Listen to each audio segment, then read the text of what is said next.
Hi everyone, welcome to this exclusive episode of The Cutting Room, voted by and created specifically for our trusted and much loved Patreon supporters. My name is Luke, and in my platoon are Staff Sergeant Westy. Hello. And Staff Sergeant Matt. Hello. Yes. Give her the same rank. I like that. Very, very diplomatic. Couple of grunts. And Private West. Thank you to all of our patrons for their continued unwavering support, which means we can do and continue to do these videos. Great guys, thank you so much. Absolutely. Thank you guys. Really appreciate it. Yes. As ever. Yeah. As this is a Patreon exclusive show, we've each picked out a film from the suggestions given to us by our patrons a few months ago. We put them on a poll for our patrons to vote for their favourite, a tried and tested formula, but something unexpected happened this time around. I wanted to talk about the King of Comedy, shoe-in, obviously. Westy wanted to talk about Platoon, and Matt wanted to talk about The Truman Show. Shoe-in no more. My choice came out dead last. 19% of the votes. Shoe out. No laughing matter. 19% of the votes. There was no second place this time for the first time in any of our polls. Both Platoon and The Truman Show got 41% of the votes. Now, if you add those together with the 19 from The King of Comedy, that comes to 101, which, of course, isn't possible. There's obviously some rounding up going on there with Patreon, but nevertheless, a dead heat is what it was. Yeah. So, we've decided to talk about both films, not at the same time. Platoon this month. Thank God. I know. Dear me. How on earth will we do that? That could get really, really messy really quickly. That's one hell of a tonal shift. Natasha McElhorn in the infantry. What's going on? Yeah. Yes. So, Platoon this month, you'll be able to hear and see our TCR show on The Truman Show next month, so sit tight for that. Yep. And it seems right that we're talking about Platoon here. Bit of unfinished business with this film because we were supposed to cover it as a podcast before we came to YouTube, but circumstances prevented it, unfortunately. Yeah. So it's Platoon, and it was your choice, Westy. Yes. You've been gagging to talk about this film pretty much for your whole life. So why do you want to talk about it? For them reasons, yeah. I think. And also, I mean, I've known Matt a long time, and he just will not shut up about this film. Of course, I'm doing him a favour. Big fan. Huge fan. No, it's one of them very, very special films for me. It's part of the holy trinity of the Vietnam War films. You've got this, you've got Apocalypse Now, and you've got Full Metal Jacket for me. Thing. They're the top three. We've done two of them with aplomb. And I think this one obviously needs its moment in the sun. It's a fantastic film. It's one that I came to very, very early. I snuck upstairs and told my parents I was watching Beetlejuice when actually I turned it over, and this was halfway through, and I saw the last half of it. Right. And since that moment, Jesus it was just, Christ. Was that even a film? What was that? It was just so realistic and had such a visceral kind of energy to it. I didn't understand it, but I just completely bought into it, and I'm still blown away by it. I think it's just everything that makes a film a masterpiece. I think it's just an absolute lesson in the craft. I think it's just a wonderfully emotional film. I think it's got personal depth with what Oliver Stone brings to it. For me, I'll never get sick of it. I'm always blown away by it. It's one of them films that you realise it was 10 years in the making and it had to be made. It was one of them films that was just not going to sit down. It had to be made and it had to be seen, and it's just phenomenal. Yes, impassioned, Westy, like 5-year-old or 6-year-old or whatever you would have been when you watched it. Well, it was on telly. Oh, right, so maybe 86. So I was about 9. Wow. Yeah. Yeah. I mean, I remember the film coming out, and even though I was like 5, 6 in 86, and I remember that unforgettable image on the poster, Dafoe with his arms aloft, really like burned in that. But I didn't watch it when it came out. I mean, obviously, unlike you, Westy. But I can't remember when I did. It's a film that, despite its accolades and status, is always in the shadow of Apocalypse Now for me. I know it maybe is unkind to compare the two, but that's the way I do it in my brain. And I have only seen it a few times because it's very bleak. Not a lot of relief from the endless images of horror. It means that I just don't come back to it for those reasons. But it is an undoubted classic, a passion project from Oliver Stone, who was red hot after this and for a long period of time afterwards. Yeah. And one of the truest depictions of the horrors of war. we will try and eke some laughs out where appropriate, I'm sure. We'll see. We'll see. I can't see many. No. Well, there's one. There'll be more on the good. Truman Show. Yeah, there you go. Let's go on the laugh count. Tick. Yeah. Ping, top corner. And Matt, what about you on Platoon? I have to be honest, and my favourite thing about Platoon is the joke in The Naked Gun, when Frank and Jane go to see it on a date and come out laughing their heads off. Absolutely love that joke. Yeah, right, great. Yeah, loved it. Yeah, that's your favourite bit of Platoon. Shit. Yeah. Someone else going to see it. No, film itself, I've never been massive on it for reasons we'll get into, but no denying its place in film history, showing this war in a particular way it had never been seen before.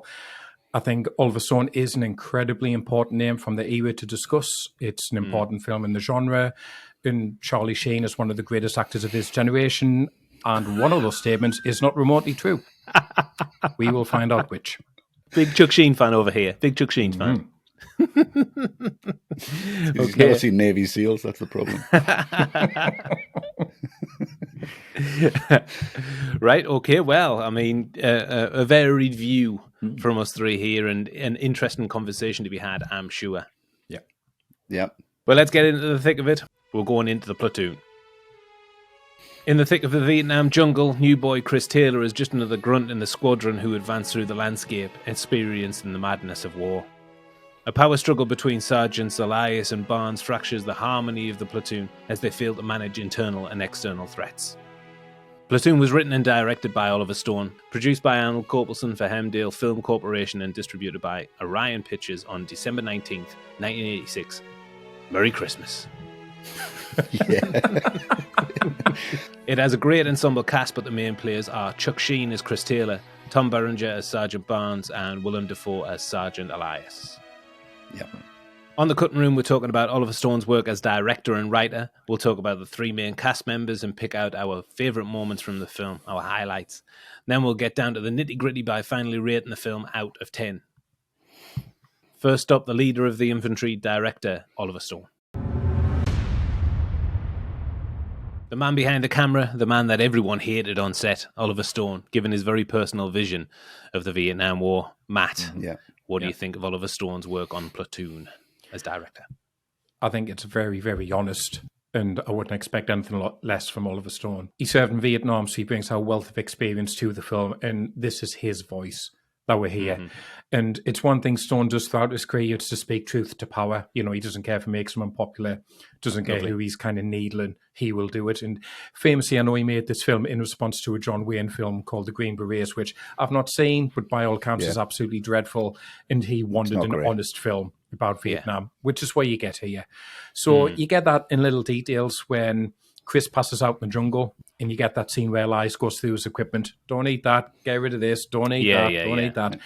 You would only know that if you've served there. And what I thought was interesting, coming back to this for the first time in quite a while, I was sat there, my initial reaction to the battle scenes was thinking, actually, these aren't very well shot. They're too chaotic, the way they're edited. You couldn't really tell where anyone is in relation to anyone else. But then I got to the end of the film and I thought about it a bit more. And I'm certainly no expert, but I've read, a couple of books about Vietnam.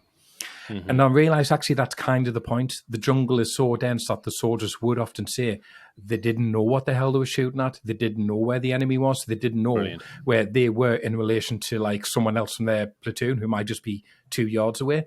So actually, the battle scenes are very truthful as well. They're meant to be chaotic. So actually, I came away appreciating them a lot more. Great. And then there's the tone of the film. And this is where I do start to get conflicted a bit because it is overwhelmingly grim.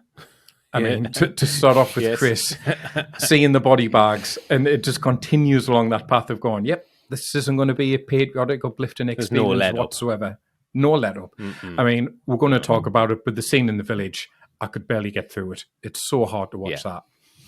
And this is where I want to be really clear how I phrase it, because like I say, it is something I'm conflicted about. But by the end of the film, I don't feel any sense of satisfaction. And I don't mean I'm dissatisfied like I've seen a bad film that didn't work. I'm like, oh, that was rubbish. I mean, I'm just numb to it all. You left it empty.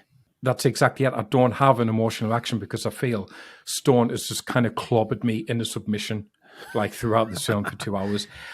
I suspect that's probably his intention anyway. So, I want to give plaudits to that, and I can't fault it. So, yeah, this is why I'm conflicted. This is why, for me, it's a strange one as a film, because it's incredibly honest and it's authentic, but it's just so overbearing that I really feel the need to watch it again.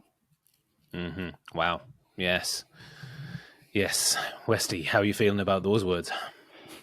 Yeah, I mean, that's the whole point of the film, isn't it? To make you feel like that. I think that's a big win all around. And I know that's not how Matt enjoys feeling, but for me, I get the opposite of it. I can finish watching Platoon like with me breakfast, and then go out and just really enjoy the day, just being like, well, shit ain't that bad, is it? The sky looks bluer, the birds sing louder.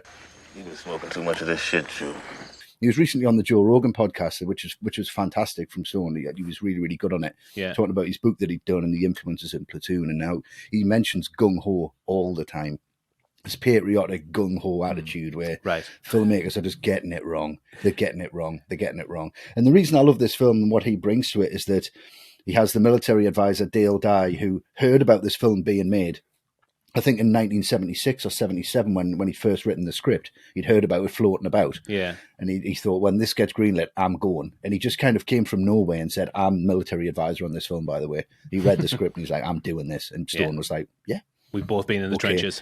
I think it was the first film where they actually put the cast through a boot camp, where it was just, real life, 3 men in a foxhole getting shot at with blanks in the middle of the night, getting starved, making them feel exactly how they needed to feel. And that's the first time it's actually been done and then put on film to this degree. Boot camp was designed to be shock and awe.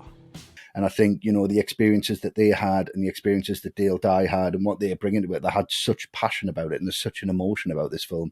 And that's why I love this film, because to me, it's not necessarily a war film. It's a human emotion film. You just don't fucking get it. And I think Stone, nobody else but Oliver Stone could have done this because of his experiences. Yeah, the experience really comes through.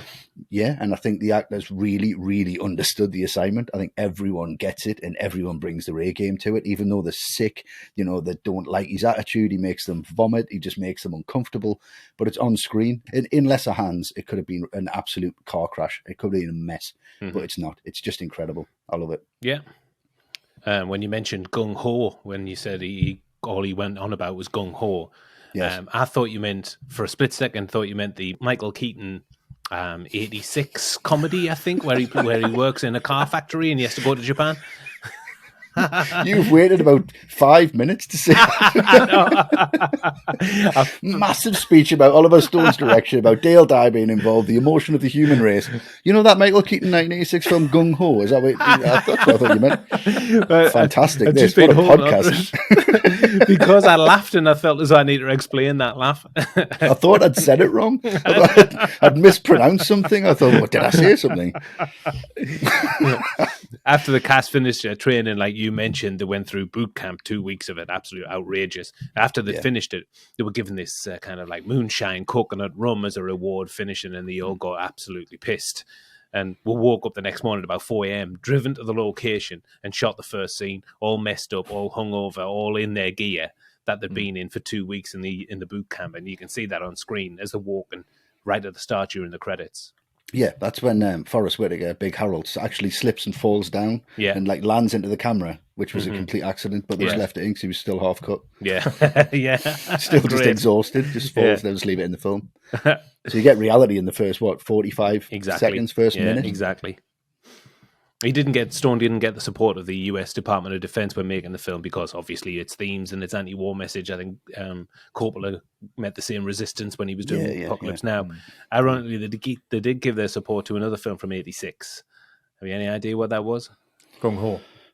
Unfortunately not. Crocodile Dundee?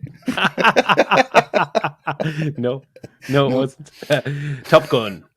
Which obviously is pretty much a documentary from what I've read. Yeah, totally. Which was number one in the box office, wasn't it? It was that, Crocodile Dundee, Platoon. That's your top three right there.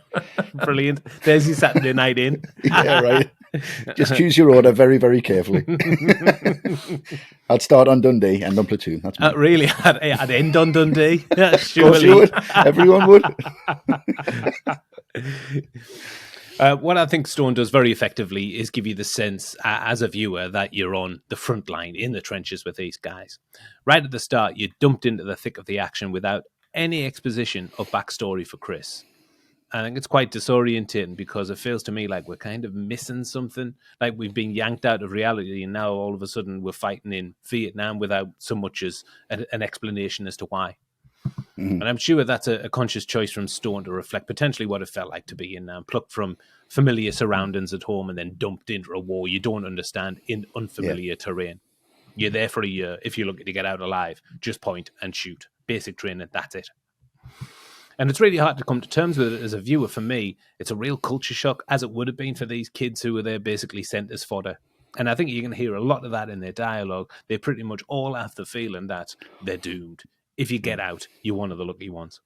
All you got to do is make it out of here. And it's all gravy. Every day, the rest of your life, gravy. Although I do prefer it to Apocalypse Now, like I said, it's probably unfair to compare the two because they are telling different stories, just, the same surroundings or similar surroundings. Stone isn't interested in detailing like a hallucinatory descent into the heart of darkness. No tigers, no bunny girls, unfortunately. Just bunny. Just bunny, yeah. Just bunny. And what a prick he is. Just got to eat an easy poo substitute for a bunny girl. Yes, he is. But Stone's getting on his hands and knees and everything dirty right in the thick of the battle. It's kind of like the difference between The Godfather and Goodfellas. The Godfather is at the top of the chain. A Goodfellas is the street level view of what it's like to be in the moment. Yeah. Even visually, I don't think it's anywhere near as expansive as you mentioned, Westy. Like wide open spaces in Apocalypse Now, beautiful. And it's all done pretty much in close-up. It's really claustrophobic, which really works well with the narrative and what story he's telling. It's great. As you mentioned, he served in 67 and 68 in Nam and obviously brought these experiences to the shoot. And it adds to the feeling of being there, just like the boot camp that you mentioned, Westy. They were all made to feel like they were in war. They were only given 2 meals per day, and these were MREs, which are meals ready to eat. I hated that fucking food. Which were just giving you the basics of what you need, which constipated each and every one of them, and it was designed to keep them all in one place so they didn't stray too far from the camp. What I thought was a giant root that I was poised over, it began to slide and slither. My first movement was on top of a giant constrictor. That happened.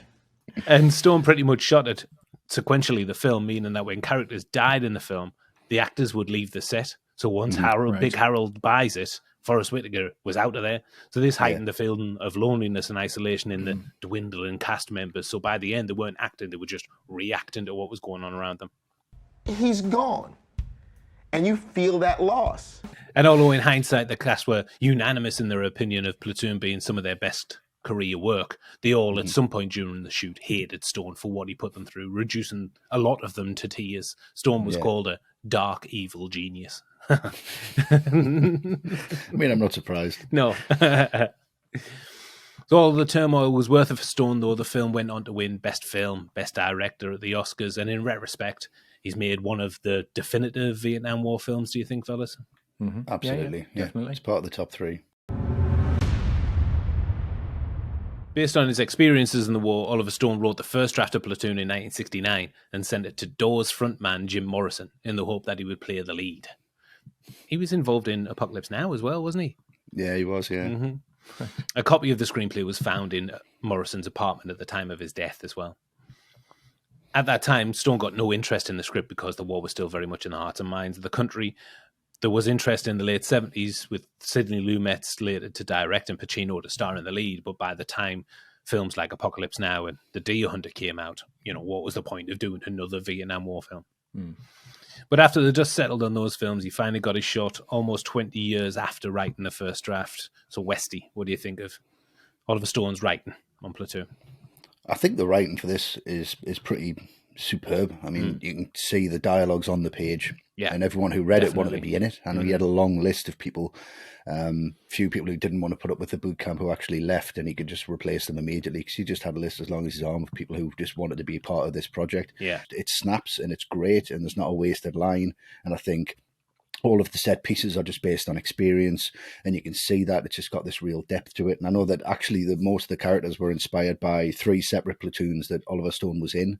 Right. Elias and Barnes were based on 2 separate officers who kind of ran the platoons. The Barnes character, who was actually a guy who was shot in the face and had the scars exactly the same.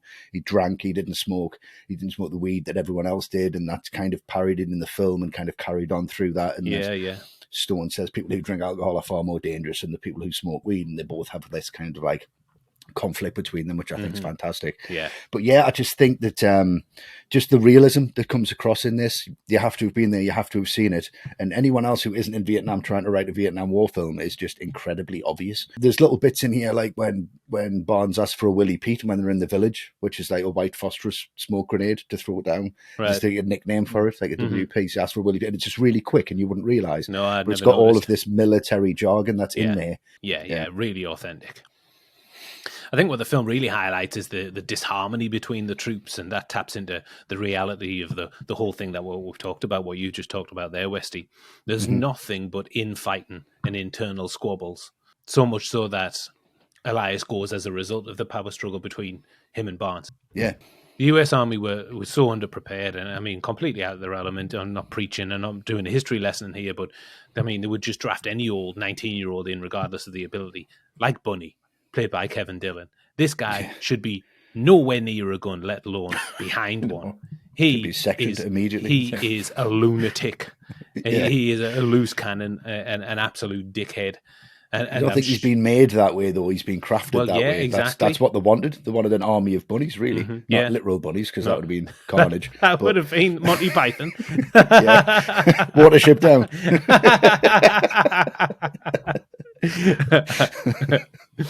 I think the writing really highlights that fundamental flaw in the plan of attack. These guys are the least harmonious team I've ever seen. Lieutenant Wolf is the weakest leader I've ever seen, making crap decisions, no conviction. He's terrible, completely undermined by Barnes as well, who's a monster and whose outlook and behavior is the polar opposite of Elias. And everyone below them are constantly fighting and niggling away at each other, undermining each other. And they all give it the bravado at the start, but they soon change their minds when things start to get a bit hairy.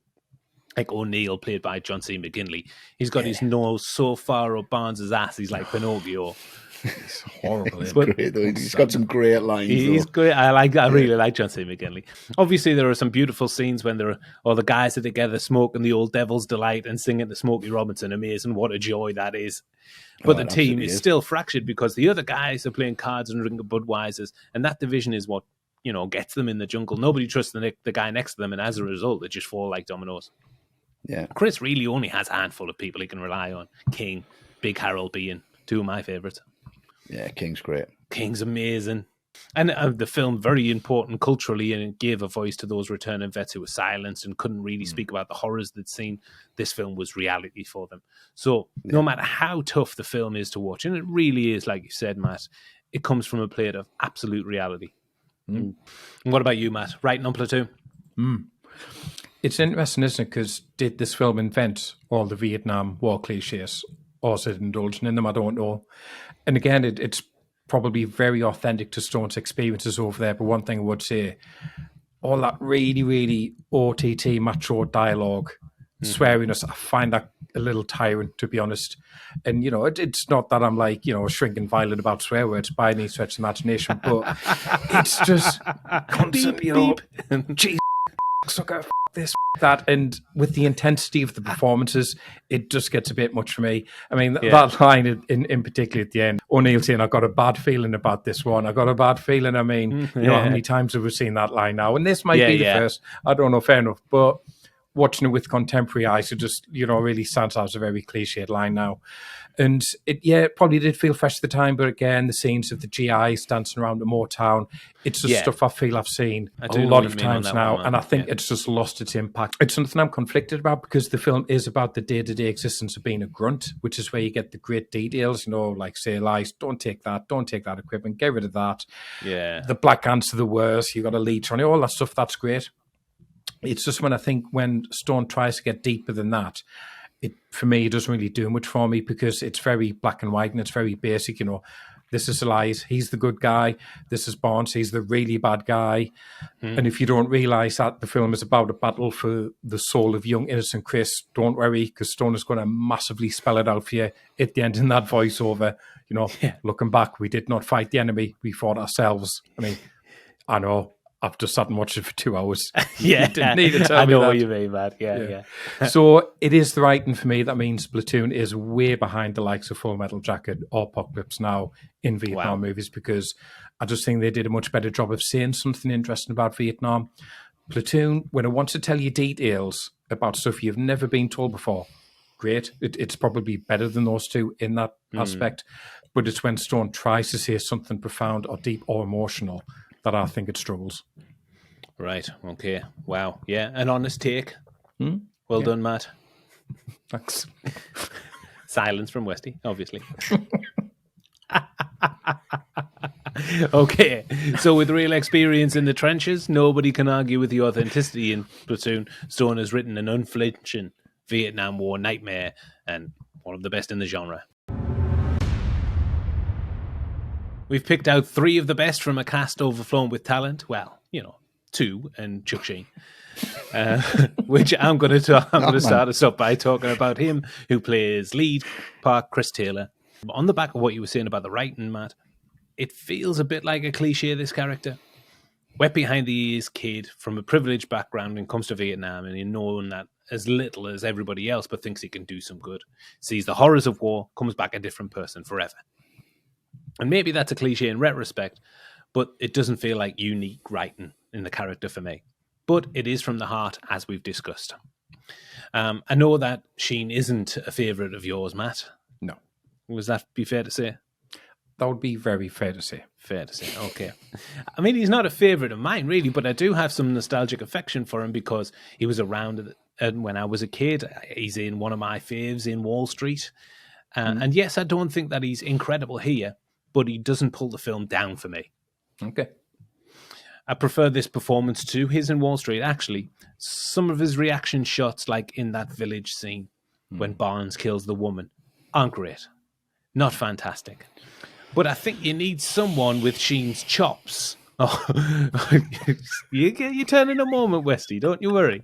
I think you need somebody with Sheen's chops, or lack of, maybe, to be able to portray the innocence of the character of Chris Taylor. And maybe look at that Sheen looks out of place in front of the camera, and that's what this character needs, to look out of place in the jungle. So maybe he's had us all fooled all along, Matt. Maybe he's bad acting. He's in fact good acting.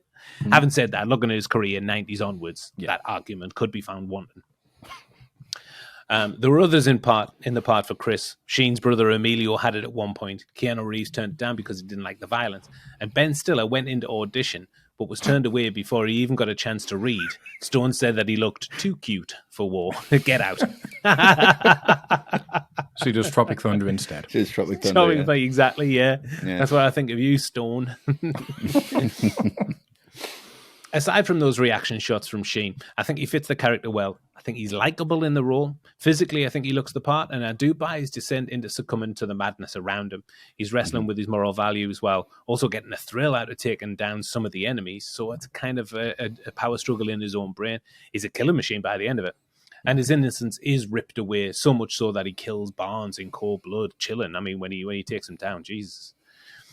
Complexities of war, even for someone with such a strong moral compass, or seemingly strong moral compass as Taylor, is indoctrinated into that mindset to kill. Like you, Matt, I could have done without that end and narration on the helicopter. It feels very soft to me, and I think it would have been much more powerful if it fades with him crying in the chopper. That says it all for me. Yeah. What I think is a beautiful quirk of fate is that Sheen followed in his father's footsteps. Martin is the lead in Apocalypse Now. Charlie spent 10 months in the Philippines when he was 10 with his dad. And here he is with his own voiceover in his own definitive Vietnam film. He said, "I stepped off that plane and the smell hit me immediately. Burning rubber, that poverty, that stench, that malaria that's always in the air. I thought, I'm back here doing it all again." Fantastic. I really like that, the duality of that. Yeah, very much. Yeah. So Sheen, I think a fair crack of the whip. Westy, who are you going for?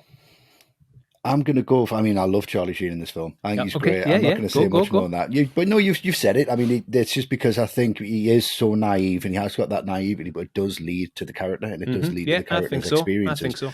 It's a great performance. And I think the standout performance for me, though, is Tom Berenger as Barnes. Yes, indeed. It's just a powerhouse of a performance. It's just unrelenting, completely believable, 100%. And this is the performance that really questions your moral compass of like, if you go with this guy who's been shot 7 times and he's still alive, he's got a scar on his face, he's really, really competent in the field, and he's giving you a bollocking for the claymores not getting set off, you stick behind this guy because you know you're probably going to make it. Yeah. So you just do whatever he says to do. And McGinley's character just reflects that 100%. He's just on his tail, just kissing his arse. Just this cocksucker's been taking me all night, and he's just like, letting him win at cards almost. He's just like kind of fueling that ego and just fueling that performance. He loves it, doesn't he? And when he comes in and they're talking, when Elias has been killed, and they're talking about fragging him, and he's just sat there. How long's he been there? Yeah, all the time. It's like all day. And he's like, you all know about killing, and he's just spilling it down his top. He's just like walking around, and he's just got that real fierce performance, and he just absolutely owns that frame. Whoever's in the frame with him, you're just like, he's just...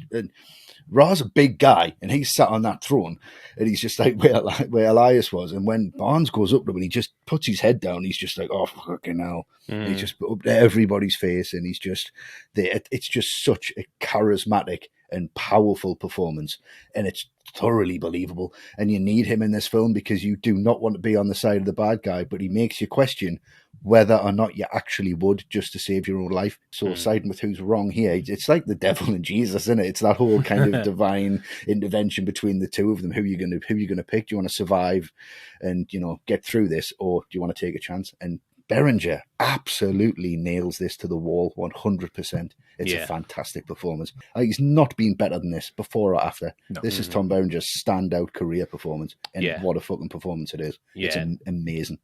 Got nominated as well, I think. I mean, he's very much an 80s actor, Tom Berenger, isn't he? Oh, yeah, forgotten actor, but this is truly his time in the sun.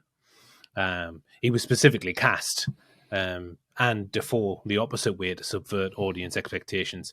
Berenger usually played the good guy, which in my head he isn't. He's always a bad guy. Maybe it's just the power of this performance. And Dafoe the opposite. He used to play shady characters like in To Live and Die in LA. Yeah, Matt, that leaves you with the one and only. You've chosen the good guy, Willem Dafoe. The good guy. Yeah. I mean, it's interesting what Wesley said there about the whole like Jesus Christ and devil thing, because someone does call him that, don't they, in the film? And then obviously Dafoe would go on to play Jesus like a couple of years later in Last Temptation of Christ, which is quite a funny link in retrospect. But yeah, I love Dafoe in this. He's just like an ocean of tranquility amongst the madness, isn't he? He's like, if Berenger is this big like cloud of venom and bile and anger, Dafoe's just like a calming pool. Like you just want to immerse yourself in because it'll cool you down and you can clear your head. And you say right from the start, the scene I've already mentioned. Look at the stars. Yeah, exactly. Look at the stars. The scene I mentioned where he takes out Chris's things. He just has that really confident smile on his face. And he says, I'll haul it for you, but next time ask me. With a little wink. Like, I'm going to be all right with this guy. This guy's going to look out for me. And he is the only guy with any real experience or authority trying to help Chris, and he just seems to be constantly in the right place at the right time, saying the right thing. So when O'Neill is shooting his mouth off and he just, cuts him to pieces, O'Neill, take a break. You don't need to be a prick every day of your life. That's a great line. Take a break. That's a great line. Yeah. Take a break. Hey, O'Neill, take a break. You don't have to be a prick every day of your life. Always calming down the situations, even after he's first come to blows with Barnes, and then the next day they get pinned down by enemy fire. He can take his ego out of the situation and say, no, forget what we went through yesterday. This is what we need to do now to survive. Yeah. I've been through this before. If we keep doing this, we're going to die. So just listen to me. So he's the much needed moral center of the film. You can see why Chris is so drawn to him because, like I say, he's just confident to be around. He's the only one that's got the foresight to say, we're not going to win this war. And if you stick with him, you feel, well, I'm probably going to be okay. He's just got that aura to him. But also, I think Platoon does something really interesting and quite daring for like a macho 80s war film where you do get that very homoerotic scene between Elias and Chris, when Chris starts smoking dope for the first time. I mean, for start, Elias swinging on the hammock, eating a banana, so, not subtle. But then it's the dialogue, like when he cups up and he says, first time. Like, it's totally played as a seduction it's the scene. close-up as well, isn't it? It's the close-up, yeah. And then, Put this in your mouth, blown into it while he's gazing into his eyes. It's a very strange scene to have in, like I say, a macho war film, but Dafoe really makes it work. And overall, he's by far and away my favourite thing about the film. He got a terrible fever during film, and he filled up his water bottle from a river and put some purifying tablets in. Now, a few minutes later, they came across this rotten water buffalo that had been dead for days and polluted the water, and they didn't realize. Like, dead for like 2 weeks, like it was rotting corpse. And I thought, man, He thought it'd be okay because of the tablets, but he immediately got ill. And he thought he was going to die. Things got that bad, and he said that he lost 10 pounds in a matter of minutes. Coming out both ends. Yeah, we've all been like a bad curry on a Friday. There are many other in the cast as well that deserve honourable mentions. Keith David, John C. McGinley, Kevin Dillon, Forrest Whitaker, Johnny Depp, all great. But from the three that we've talked about there, at least 2 great performances with Sheen, not letting the side down either. Agreed. Diplomatic. Okay, highlight from Platoon. I mean, we'll use that term in its broadest possible sense because I'm going to start us off with the village scene where they end up torching the place. Highlight is a tricky word to use. It's the scene that hits hardest for me because it feels so real. Stone was in Nam, and I can't imagine this was dramatized. The moment where Bunny smashes the guy's head in is sickening. Absolutely sickening. This little prick shouldn't be anywhere near this situation. Kevin Dillon actually caught the guy with the butt of the gun, and that's the take that's in the film as well. One time I actually accidentally hit him with a gun, which they used. Yeah, didn't that kid he was blind in one eye, had cataracts, they couldn't afford the operation, so like Sheen and Dillon kind of put money together to pay for his surgery. That's right, They pooled together their kind of like daily rates, their per diem, and give the guy money so he have his cataracts fixed. Lovely guys. Kevin Dillon, not such a bad guy after all. Yeah. Didn't want his mum to watch the film just because of that bit. He's like, there's a bit that you don't really want to watch, Mum. Yeah, The premiere. She stood up and she was almost out of there. Yeah. The moment where the old woman is screaming, Barnes kills her just to shut her up. I mean, this is just, it's infuriating to watch. Horrendous to know that this kind of thing happened. It's that silence as well when she goes down and then the kids start screaming. It's just that small silence where there's nothing. And then she stands up because it's her mum. It's just, Jesus It's Christ, awful. Yeah. And in this scene, Stone wasn't getting what he wanted from that little girl, Westy. He wanted real tears, and he wasn't getting them. She wasn't an actor. And he screamed and bawled in her face until she cried. And everybody agreed on set that he went overboard. But they had this Philippine policeman on set as part of the crew who was watching all of this from afar. Johnny Depp was next to him. Just reached in for his weapon and was like, he was coming out and he was moving forward. And he was going to go for Stone until Johnny Depp intervened. The policeman said, it's a big country and people can disappear very easily. I mean, holy Jesus Christ. Yeah. Life imitating art, imitating life is crazy, just crazy behavior, but he was so far into it. But Depp had got so sick of Stone's antics throughout the shoot that when his scenes were finished, he was going home. But before he go home, he saw an opportunity and he was going to let Stone know what he really thought of him. Not with words, though. He was going to urinate on him from a great height while Stone was sitting down below. Yeah. And the first AD stopped Depp before he had a chance to go through with it. What are you doing? Oh, piss on his fucking head. No! Classic Depp. It's better than getting shot and left in the middle of the Philippines, isn't it? Yeah. Just get pissed on off Johnny Depp, that's fine. Don't be the first. Outrageous. That is slander. With that, my opinion. It's just my opinion. And that obviously wouldn't hold up in court. And that final moment, when the hut's been set on fire, and this group of Neanderthal pigs attempting to rape this poor girl, really sickening stuff. It was Kevin Dillon who was supposed to be in that rape scene, but he pulled out because his mother didn't want him to do it. I mean, you know, fair enough. Yeah. It's just a horrendous He's done scene. enough.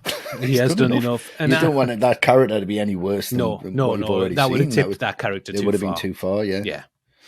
So this, for me, it's the true distillation of the Vietnam War. A bunch of testosterone-fueled arseholes bullying people out of their homes and destroying their lives permanently. It's not a nice scene to watch. It's a really, really horrible scene to watch, but it's a very, very powerful one. Oh, okay, well, the left a sour taste in our mouth. A bad start, but Westy, do you have a palate cleanser? No, it's Platoon. Oh, of course not. Yeah. Which makes the scene that I'm going to talk about even harder to take, which is he goes off by himself, Barnes goes to find him, he sees him through the brush, and there's that smile that he gives him that's utterly devastating. Yeah. It just looks straight, he's just straight past the camera, and then when Barnes on that close-up and you see the rifle just coming up into frame, and you just think, nah. And it's just like 3 shots, bap, bap, bap.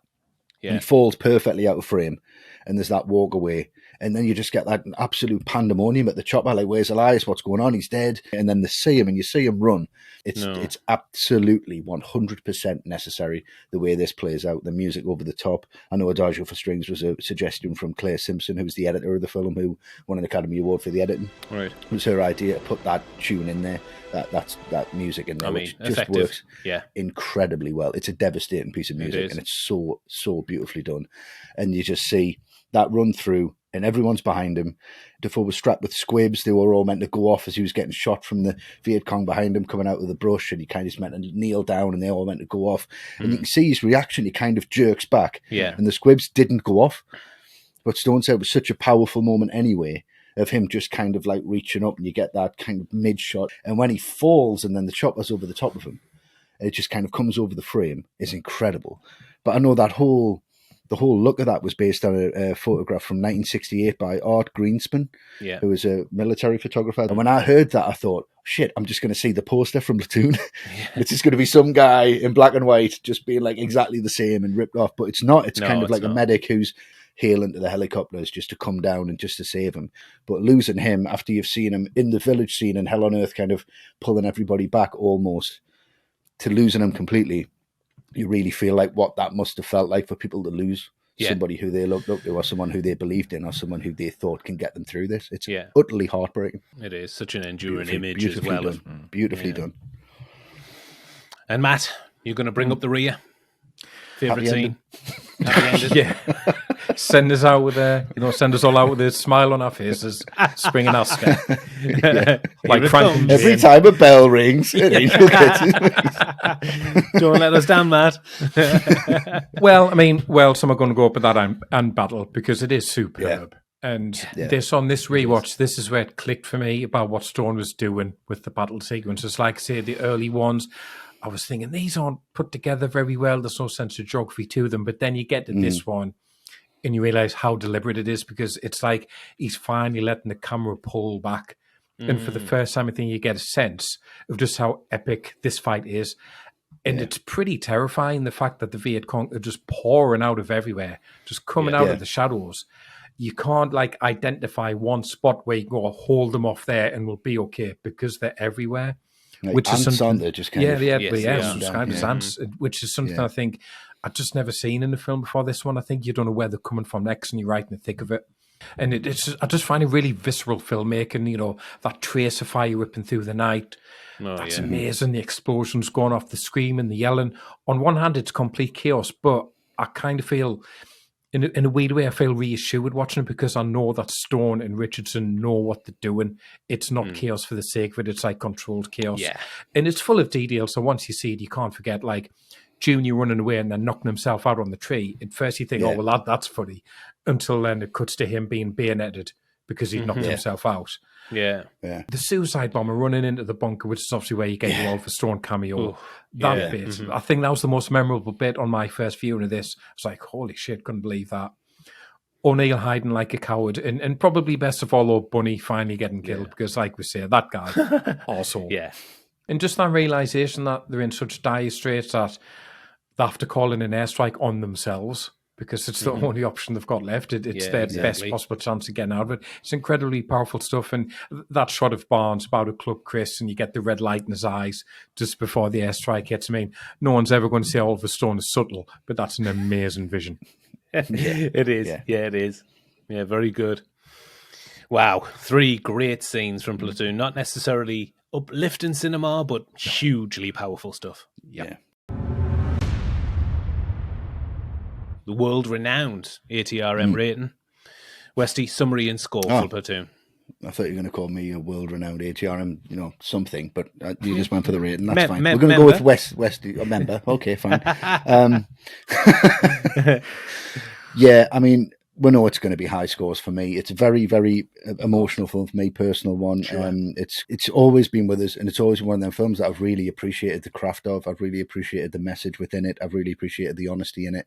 I don't see the flaws that have been pointed out. I mean, I can see where you're coming from, but I think I got to it so young, and I have got it. It's nostalgic, but not in a a candy floss kind of way. It's a nostalgic and kind of finding out emotion and just realizing, kind of what these guys went through or what people went through. I just think it was one of them films that hit really hard when I first saw it. And it doesn't, I can't really say anything negative about it because it's a very personal film.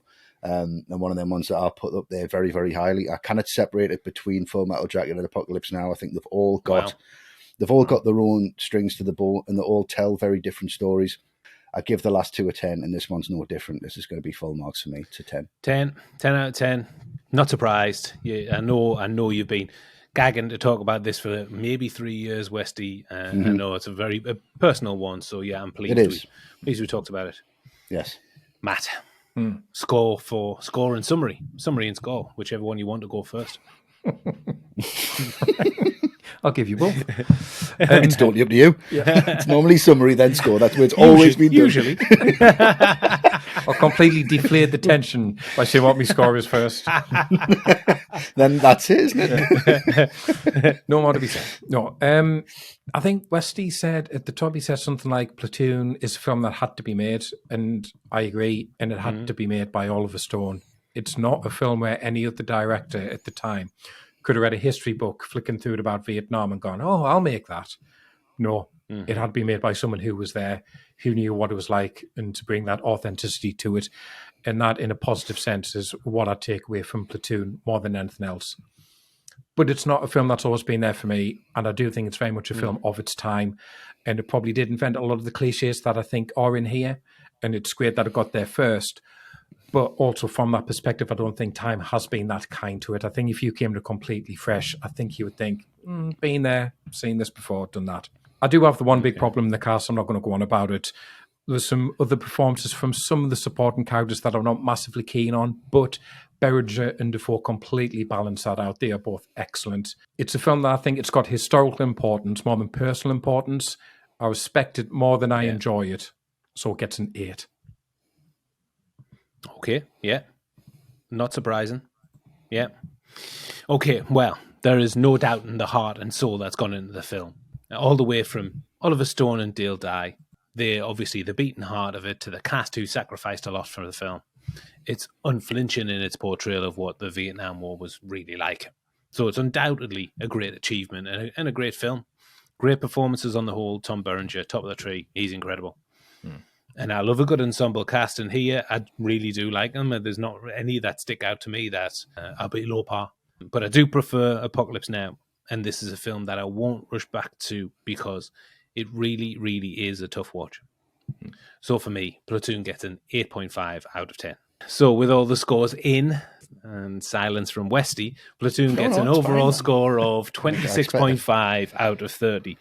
A big film. A respectable score. For Westy's sake, I am very pleased that we've talked about it. Yes, I'm pleased that we've talked about it. I really appreciated your points on it. Didn't really see it from that point of view because I am quite lost in it. It's one of them really important films for me. So it is quite interesting to see other takes on it, which, that's why we talk about these things. Yeah, absolutely. Yeah.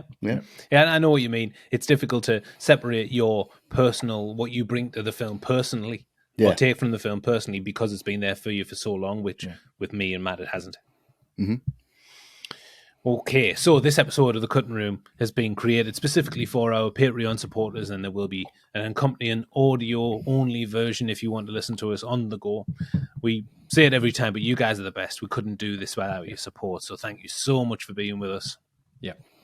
Yes, our very own Platoon. Thank you very much, guys. Very nice. Yes, yes. A lot more harmonious, though, thankfully. Yeah, there's no division here. Yeah, no division.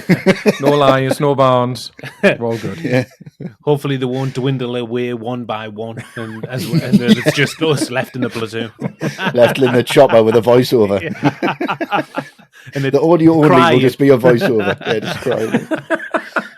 Possession of our YouTube channel.